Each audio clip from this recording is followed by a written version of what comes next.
evening and welcome to another exciting episode of Hardfire. My name is Dr. Steve Finger and I'm going to be your host this evening.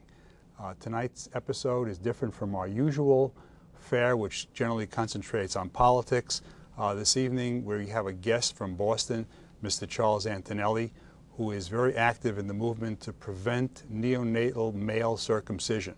And he's going to be telling us why he feels this is important to be done, why the parents should not have the right to decide that their children are going to be circumcised. Charles, welcome to Hardfire. Good evening. It's a pleasure to have you down here all the way from Boston just to tell us. Thanks. Actually, it's kind of like coming home again. I was originally in New York and just been up there for the last 3 years. Well, welcome back. Thanks. Can you tell us some of the more pertinent reasons that you feel that male circumcision should be, do you believe that male circumcision should be prohibited by law, or do you feel that parents should be given a choice and they should choose not to do this? I would prefer that parents didn't choose to do it, but unfortunately, because of a lot of the rumors and allegations that have been flying around in this country since the 1940s, parents and doctors aren't necessarily making the right decisions in respect to this anymore. And although the circumcision rate across the country and across North America has substantially gone down over a number of years, it's still not where it really should be, and in my belief that would be zero. I'm thinking that every person is entitled to a whole and complete body, and they are simply being denied that for one reason or another, and that's my basic stand on it. So you feel that parents should not be permitted to make the decision? No. Because as you know, this is a most important point for Jewish parents and for Muslim parents. Jews for the last 6,000 years have felt that circumcision was really a symbol of the Jewish covenant with God. And there are many Jews, most Jews, who feel that this is extremely important for the propagation of their religion. Do you feel that the downside of circumcision is so severe that they should not be given the right to make this decision for their children? Yes, I do. At the same time, I think that there's a lot of laws that were handed down in the Old Testament that just simply have been altered or changed as times have moved on. And depending on where the person's belief is, it's done in different ways with different practices. There are many alternatives to Jewish bris, and there are a number of rabbis that don't agree in circumcision. Mm-hmm. There's a website online specifically dealing with this topic called jewishcircumcision.org. There's also a number of books that have been put out there as well.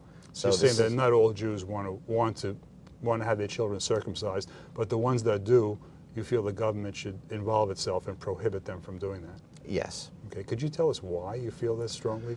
Well, I know of a number of people, Jewish and otherwise, who personally feel harmed physically and or emotionally or psychologically because of being circumcised. And I really can understand where they're coming from on this, and I've seen it where it's changed. The policy behind circumcision has changed a lot in a number of countries. Some countries have completely outlawed it, which is one of the reasons why going this route with the MGM bill, which is both federal and... That stands for male genital mutilation? Yes. Mm-hmm. It's the male counterpart to the FGM bill, the female genital mutilation bill, which was passed... Because they're not identical, though. Not exactly, no. But just as with male circumcision, female circumcision has different ranges, from something as simple as a pinprick all the way up to complete labial extraction.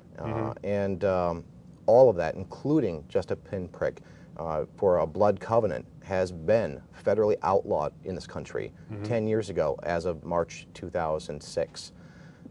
And now we're just wondering, why are women special? Why did they get the capability Generally, though, female genital mutilation refers to removal of the external genitalia.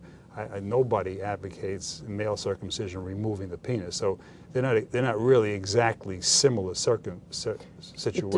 It depends on the case. The clitoral hood is the female equivalent to the foreskin, and in some female circumcisions, just the clitoral hood is removed, which is more appropriate to compare it to male circumcision. A lot of people consider the foreskin just to be a piece of extra skin, where actually it's not. It has a lot of its own unique structure nerve endings, it has the ridged band, it has mucosal tissue which produces fluids, and in an adult male, the average size of a foreskin is 15 square inches. Don't get all excited about that because I'm not going to be getting excited, but some of our viewers might be getting excited. Yeah, it's of course with a neonate it's not that large, but if you were to take an average adult male foreskin and to remove it at the same line as you would do a neonate, you'd end up Charles, that's about this big. 15 square inches. This is how big a foreskin becomes in an adult? Yep. You're from Texas? No, not quite.